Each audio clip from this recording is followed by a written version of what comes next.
ॐ श्री गुरवे नमः। ॐ शान्तिः शान्तिः शान्तिः। अखण्डमण्डलाकारं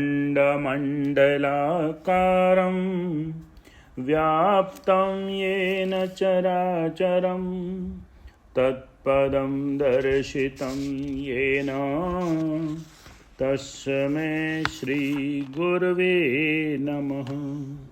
तस्मै श्रीगुरवे नमः। ॐ शान्ति शान्ति शान्तिः। प्रणाम भगवान।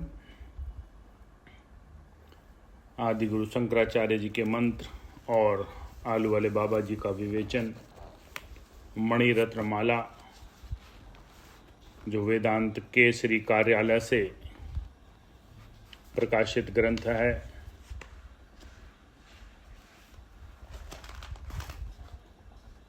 जो मार्केट में उपलब्ध भी नहीं है। गुरु कृपा से ये मंत्र, ये पूरा ग्रंथ मणि रत्नमाला और स्वामी जी की सुंदर व्याख्या में हमें मिला, और ये ग्रंथ की आज परिसमाप्ति है, जिसमें अब बात चल रही थी कि ब्रह्म विद्या के उपदेश लेने वाला कैसे अंतःकरण का होना चाहिए, किस तरह से उसको गुरु और शास्त्र की बातों को शुद्ध अंतःकरण और विक्षेप रहित अंतःकरण से, श्रद्धा और विश्वास से श्रवण मनन और निधिध्यासन करके अपने जीवन को जीना चाहिए। और मैं वही हूँ, इसी भाव में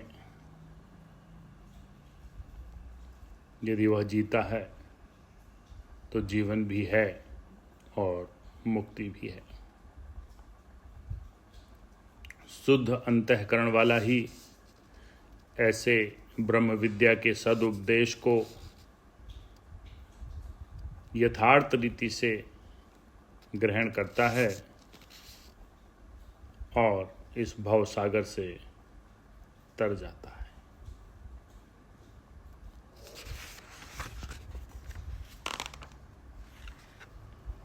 अब इसकी व्याख्या में आगे लेते हैं। मनुष्य को प्रथम शास्त्र विधि युक्त कर्म करने चाहिए। शुभ कर्म करने से मल दोष क्षीण होता है। जब स्थूलता की विशेषता वाले दोष पाप शुभ कर्म करने से क्षीण हो जाएं, तब उपासना करनी चाहिए। उपासना से विक्षेप यानी चंचलता की निवृत्ति होती है। उपासना के साथ निष्काम कर्म भी करते रहना चाहिए। जब क्रमशः उपासना में चित्त जमने लगे, प्रथम सगुण उपासना की जाती है। पूर्व किए हुए निष्काम कर्म और सगुण उपासना से जब अंतःकरण निर्मल, राग द्वेष शून्य हो जाता है, तब निर्गुण उपासना होती है। निर्गुण अहम ग्रह उपासना करते करते ज्ञान अर्थात बोध की अवस्था, बोध की प्राप्ति, बोध का अनुभव होता है। यह क्रम है। इससे हरि और हर की प्रसन्नता होती है। हरि स्वरूप सगुण ब्रह्म है, जो सृष्टि का कर्ता धर्ता और आधार रूप है। हर निर्गुण ब्रह्म है, जो सबकी अपेक्षा रहित है। इन दोनों में सगुण ब्रह्म को कार्य ब्रह्म और निर्गुण ब्रह्म को कारण ब्रह्म कहते हैं। उपासक योग्यता के अनुसार कार्य ब्रह्म और कारण ब्रह्म को प्राप्त होता है। जो अधिकारी पुरुष प्रेम सहित इस मणिरत्नमाला ग्रंथ को श्रवण करता है, कंठ करता है अथवा दूसरों को सुनाता है, उस विद्वान को ऊपर के क्रम की आवश्यकता नहीं रहती। बहुत बड़ी बात कह दी स्वामी जी ने। अर्थात इसके सत्संग से इस क्रम की भी आवश्यकता नहीं होती, वह डायरेक्ट फ्लाइट टू डिविनिटी में बैठ जाता है। दोबारा से लेते हैं इस रहस्य को।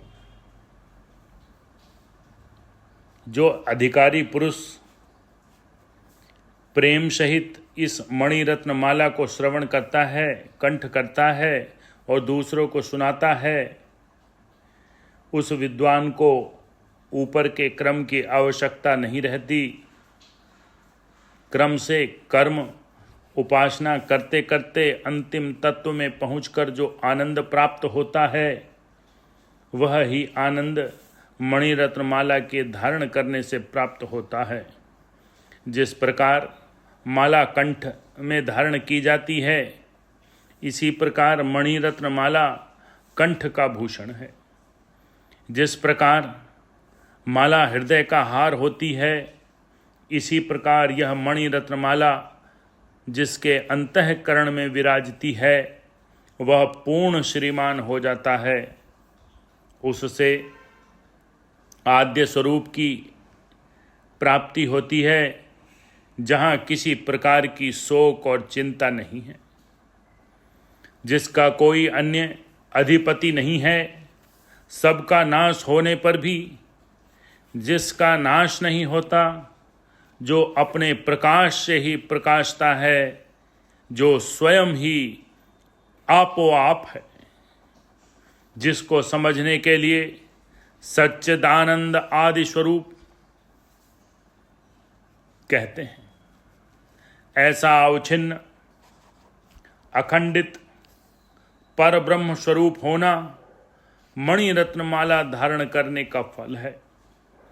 आचार्य की मुमुक्षुओं पर अत्यंत कृपा रूप यह मणिरत्नमाला रूप प्रश्नोत्तरी प्रसादी है। आचार्य जी की सन्निधि को प्राप्त होकर श्रोता और वक्ता को निश्रेय पद की प्राप्ति हो। इन्हीं शब्दों के साथ इस मणिरत्नमाला के ग्रंथ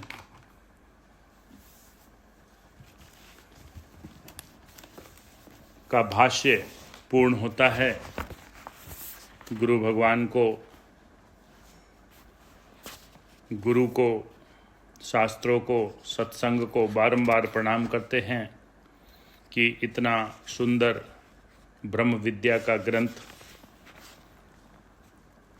स्वाध्याय करने की प्रेरणा हमको दी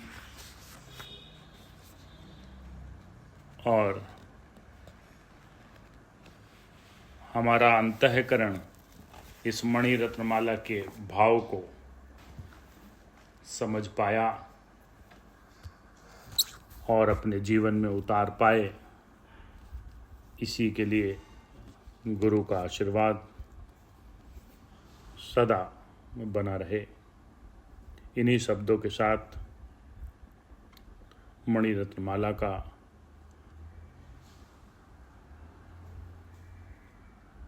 के व्याख्या का, भाष्य का आज पूर्णत्व होता है। कल से एक और ग्रंथ जो स्वामी रामतीर्थ जी का लिखा हुआ है, भक्ति योग रहस्य, इसका स्वाध्याय प्रारंभ होगा, जो गुरु भगवान की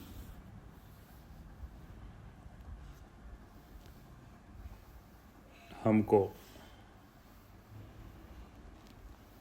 सुझाई हुई ग्रंथ है। ओम शांति शांति शांति। प्रणाम।